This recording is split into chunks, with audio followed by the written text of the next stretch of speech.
O Senhor abençoar a vida dela, que quando ela abrir a boca não seja ela, mas seja o Senhor falando conosco.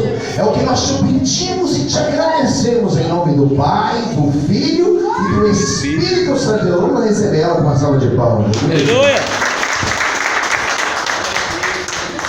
Saúde a todos com a paz do Senhor. Amém. Para mim, é grande alegria, felicidade estar aqui participando do culto de Santa Ceia junto com os irmãos. É a primeira vez que eu venho até essa igreja, né? Apesar de eu já conhecer o pastor, né? Uma outra oportunidade que a gente se conheceu na igreja de um outro irmão, de um outro pastor. Eu quero ler aqui rapidamente, porque o culto de Santa Ceia exige uma liturgia um pouco mais enxuta por conta do momento da Santa Ceia, né? Da celebração da Ceia do Senhor.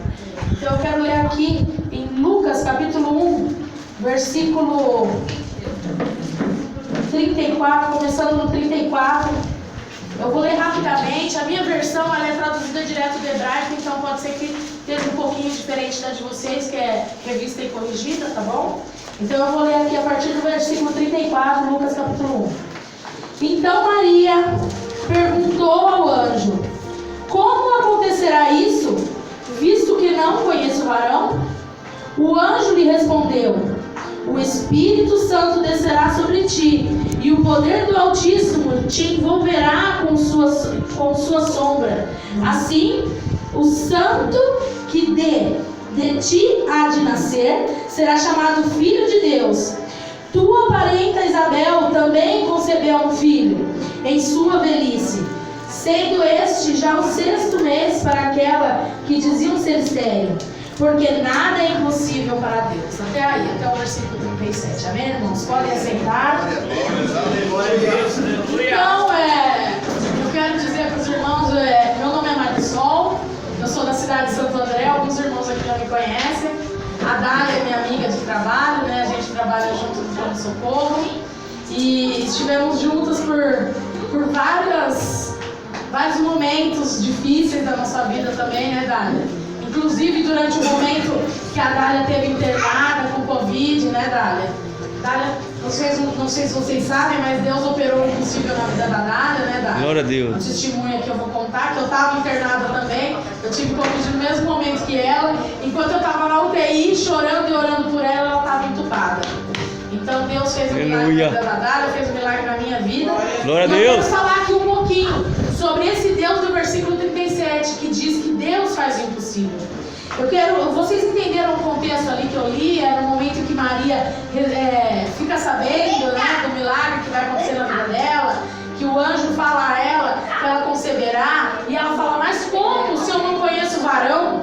Então eu quero falar para vocês, que eu quero apresentar para vocês, caso vocês não conheçam ainda, o Deus do impossível, que é o nosso Senhor, que é Deus Pai, que cuida da nossa vida. Ali no Lucas 37, né? Porque para Deus não haverá impossível em todas as suas promessas. Então, muitas das vezes nós temos promessas de Deus, como Deus usou o irmão para falar comigo, entregou a mim uma promessa na minha vida, entregou a mim uma profecia, falando que Ele vai fazer algo na minha vida. Então eu quero falar para vocês que o mesmo Deus que agiu o impossível na minha vida e que age na vida de muitas pessoas, pregadores, que estão por aí dando testemunho, que estão por aí falando de Deus, Ele é o mesmo Deus do impossível que pode agir na vida de vocês, amém? Amém. Eu quero falar rapidamente aqui como que era a vida da irmã Marisol. A irmã Marisol, na adolescência, ela era uma jovem que se converteu com 16 anos de idade.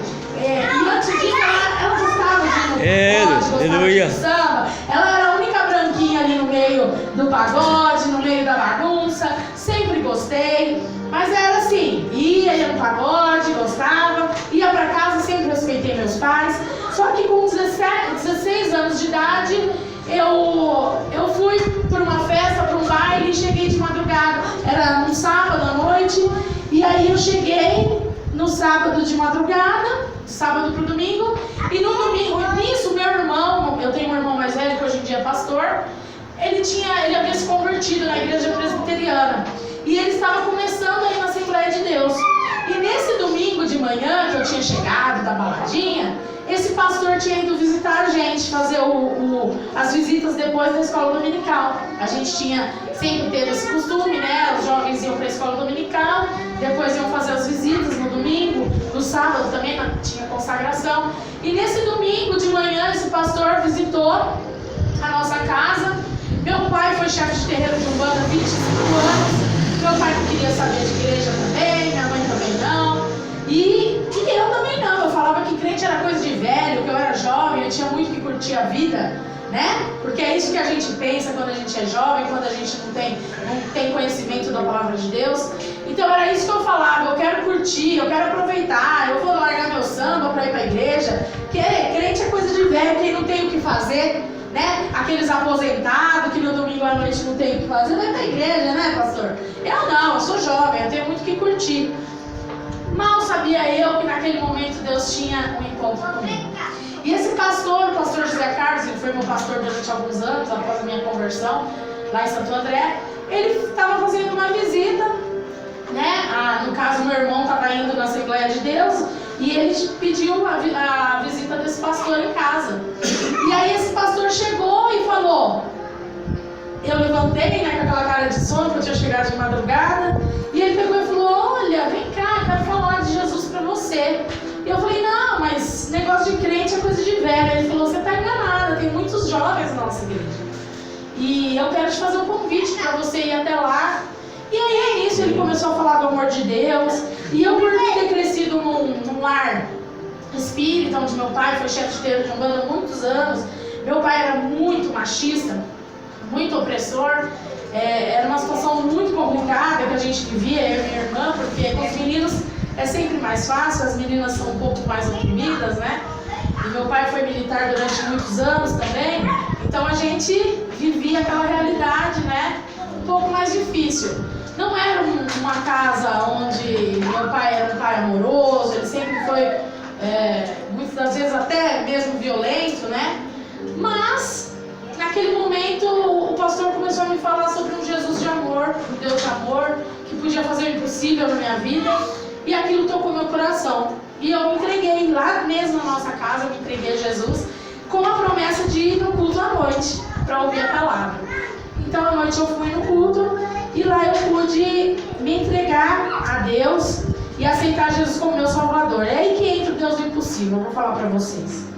Quando eu me converti, eu parei de sair, parei de tudo, e minhas amigas começaram a me chamar. Marisol, você sumiu, cadê você? Aí eu falei, eu sou crente agora eu não vou mais ficar balada, não vou mais sair. E as pessoas falavam assim, impossível, não é possível que você se converteu, você é a alegria da festa, onde você chega, você anima todo mundo, como que vai ser a nossa vida sem você? A gente vai ter que se converter também? Eu falei, sim, vocês vão ter que se converter também. E aí Deus começou a transformação na minha vida. Eu pude servir a Deus ali como secretária de missões muitos anos ali naquela igreja. Fui consagrada, fui enviada à Bahia, fui missionária durante 4 anos no interior da Bahia, no sertão da Bahia. E ali Deus nos usou, a gente dirigiu igreja, teve pontos de pregação, a gente viajava de uma cidade a outra de bicicletinha, fazendo a obra de Deus, ganhava as crianças para Jesus, a gente ia em velório, chegou uma vez que a gente ganhava 17 almas no velório, então a gente trabalhava com crianças, a gente evangelizava, e Deus agia o impossível, e Deus fazia o impossível. Tem 3 coisas que eu quero falar para vocês, meus irmãos. A primeira coisa, o que é possível? Quando existe algo que é possível, a gente pode fazer. Você faz o que é possível, né? Então, assim, a gente só não faz quando a gente é preguiçoso. E aí vai ter uma formiguinha, né, preguiçoso? A gente tem que lembrar desse provérbio que diz, vai ter com a formiguinha. Então, quando é algo que é possível, você trabalha, você se esforça, você conquista, né? Ah, mas irmã Marisol, eu queria comprar uma bicicleta. Olha, irmão, é possível. Você vai trabalhar, você vai juntar o seu dinheiro e você vai fazer, porque isso é possível aos seus olhos. Ah, irmã Marisol, mas eu estou precisando de um carro. Aí já é um pouquinho mais difícil. Você consegue? Com a ajuda de Deus, você consegue. Com a ajuda de Deus você consegue, porque Deus vai te dar uma sabedoria para economizar, Deus vai te dar sabedoria. Então o que é difícil, Deus te ajuda. Mas irmã Marisol, eu não estou trabalhando. Minha esposa está grávida. Estou com uma situação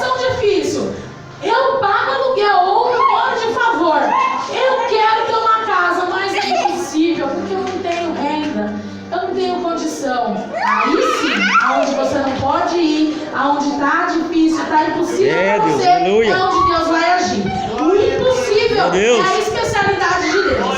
O impossível é onde Deus age. Como eu estava falando da vida do meu pai também aqui, o meu pai foi chefe de terreiro de Umbanda há 25 anos. Então eu me converti e começamos a orar para ganhar meu pai para Jesus. E era muito difícil, porque ele fumava um maço de cigarro por dia. E aí meu irmão ia se batizar. E aí meu pai sempre trabalhando, não podia ir. E a gente naquela luta. Aí meu pai pegou e falou assim: não, eu vou no batismo do meu irmão, mas eu vou com meu cigarro no bolso. E a gente, eu e meus irmãos orando, porque aí eu já tinha me convertido, meu irmão, meu outro irmão caçula também. E nós orando, jejuando, consagrando, né, para que meu pai e minha mãe viessem a ser salvos. E para nós era algo impossível, porque ele era chefe de terreiro de Umbanda. Então dentro da nossa casa existiam rituais, existiam mesas com alguidars, imagens, né, guias, tudo, vela, né, tudo aquilo que uma casa de umbandista tem. E para nós, aos nossos olhos, era impossível. Mas Deus foi tocando aos poucos. Foi tocando no meu pai, foi tocando na minha mãe, a gente foi orando, foi jejuando, foi consagrando.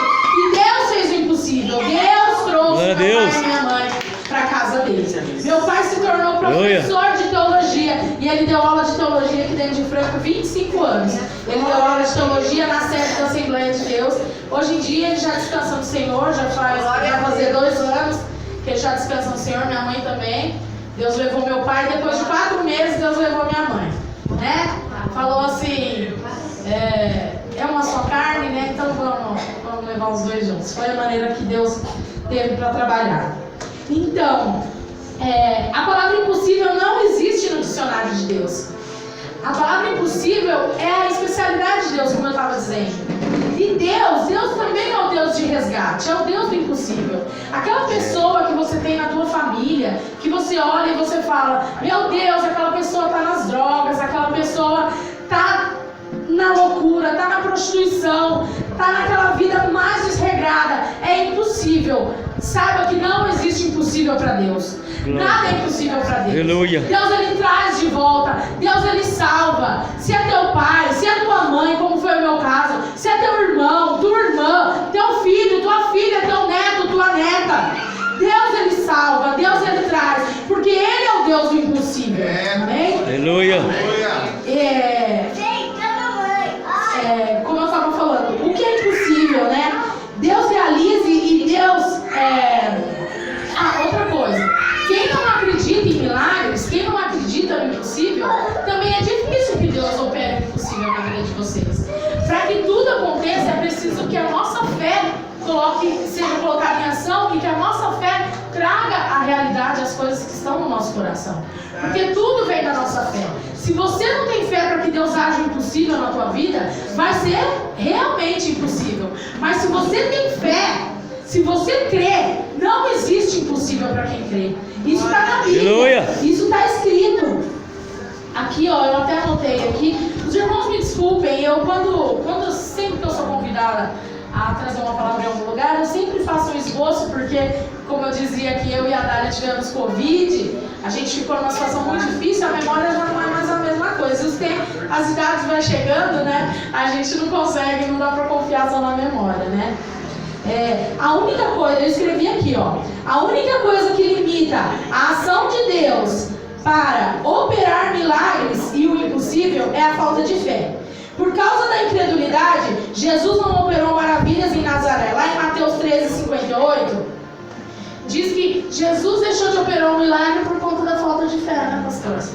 Então, o que acontece? Tudo é possível ao que crê. Lá em Marcos 9:23 diz isso. Tudo é possível ao que crê. Então, se você crê, se você tem a fé que faz o impossível se tornar possível, é a fé que move a mão de Deus. Essa é a fé sobrenatural. Precisamos ter essa fé para que o sobrenatural aconteça na nossa vida. E eu sou a prova viva disso. Eu sou a prova viva. Eu estou aqui contando o que Deus fez na minha vida, o que Deus fez na vida dos meus pais e o que Deus fez na vida das pessoas que estavam ali na Bíblia e creram. E Deus fez o impossível. Glória a Deus. Deus, ele quer operar maravilhas. E ele procura pessoas que acreditam no seu poder infinito. Deus é o Deus do resgate, como eu disse aqui. Ele vai resgatar o teu filho, o teu esposo, a tua filha, os teus netos. Existem coisas que nós pedimos a Deus que nós não contamos a ninguém. Eu tenho algumas coisas, tem 2 coisas que eu oro a Deus e que ninguém sabe. A minha família não sabe, os meus amigos não sabem. Existem 2 coisas que eu peço a Deus no secreto.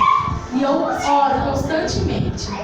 Deus ainda não fez, mas pela minha fé eu posso visualizar que em breve a minha vitória está chegando. Aleluia. Glória a Deus. Jesus. Aleluia. Então eu vou já encerrar, os irmãos, porque é preciso da liturgia, é preciso do ritual da Santa Ceia. Então eu estou tentando ser o mais prudente possível para que o pessoal também não vá embora tarde, né? Claro que eu gostaria de ficar aqui um pouco mais tempo falando, mas a gente tem que respeitar o horário da ceia, né? Só que antes disso eu quero falar para vocês. Deus faz o impossível, mas a gente não pode também ficar com aquela cara de sofrimento, aquela cara de tristeza, né? Aquele irmão, eu preciso que Deus faça o impossível na minha vida. Eu estou passando por uma luta ferrenha, uma luta tremenda, e aí onde você vai com aquela cara cabisbaixa, aquela cara triste, aquela carinha de sofrimento.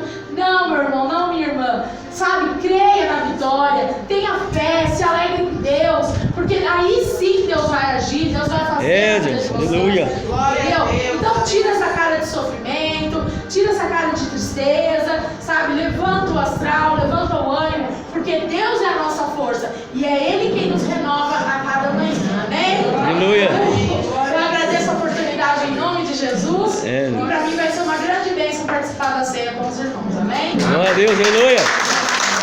Amém. Glória a Deus, aleluia. Deus, que maravilha, né? Deus falou grandemente aí, porque não é por muito falar, né, que você vai transmitir aquilo que Deus quer falar, né? Verdade, aleluia. Então Deus falou tremendamente através da missionária. Que Deus continue te usando, viu, missionária Maurição? Cada vez mais, em nome do Senhor Jesus, amém? Amém. Irmãos, felizes os convidados para a ceia do Senhor. Aleluia. Hoje é um dia especial, porque hoje é dia de Santa Ceia, né? Glória a Deus. Então, quando chega o dia de Santa Ceia, já é dia de comemorar, porque nós vamos ceiar com o Senhor na noite de hoje, amém? Então, glória a Deus. Por isso que eu estou dizendo, felizes os convidados para a ceia do Senhor, amém? Amém. Glória a Deus, aleluia. Deus é maravilhoso, viu, igreja? Glória a Deus. Então, nós agora vamos consagrar esses elementos, né?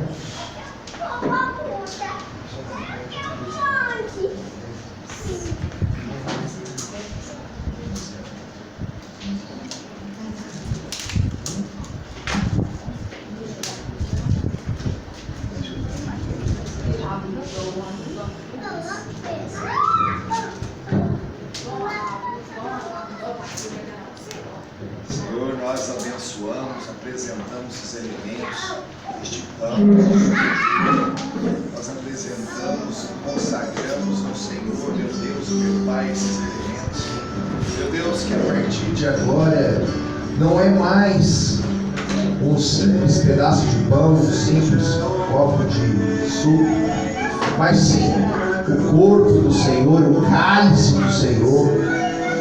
Meu Deus, é o que nós te pedimos e consagramos ao Senhor a partir de agora, em o nome do teu Filho, Senhor Jesus Cristo.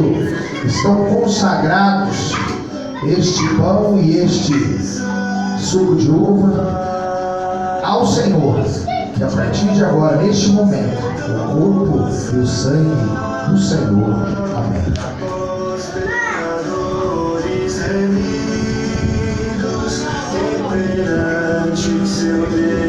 Pode entregar, e assim que você for recebendo, você fique de pé e não participe, né?